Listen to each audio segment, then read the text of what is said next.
सन्मान्य आयुक्तांना पण दिला आणि महापौर आणि त्याच्यावर तातडीने महापौर साहेबांनी संबंधित अधिकाऱ्यांना आदेश दिले.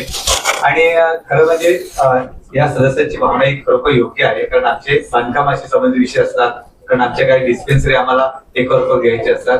तर अशा ठिकाणी आपण सांगितलेलं आहे आणि आज हे पटलावर घेऊन तो प्रोटोकॉल मेंटेन करून जे अधिकारी त्या म्हणजे अतिरिक्त आयुक्तापासून बघा, मी तुम्हाला सांगतो, मी माननीय खासदार साहेबांना पण सांगितलेलं आहे, त्यांचं पण मार्गदर्शन घ्या, त्यांना देखील बोलवा आणि संपूर्ण महापालिका क्षेत्रामध्ये खासदार साहेबांना घेऊन तुम्ही फिरा, त्यांच्या देखील सल्ला द्या.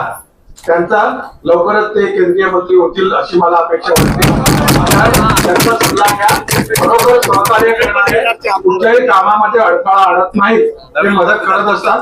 तर तुम्ही त्यांचा सल्ला घ्या, त्यांना संपूर्ण आपल्या महापालिका क्षेत्रातली आरोग्य सेवा दाखवून घ्या आणि त्यांचं पण मार्गदर्शन. धन्यवाद साहेब, आपल्या सूचनेनुसार आम्ही काम करण्याचा प्रयत्न करतो. तुम्ही पण लवकर आपल्या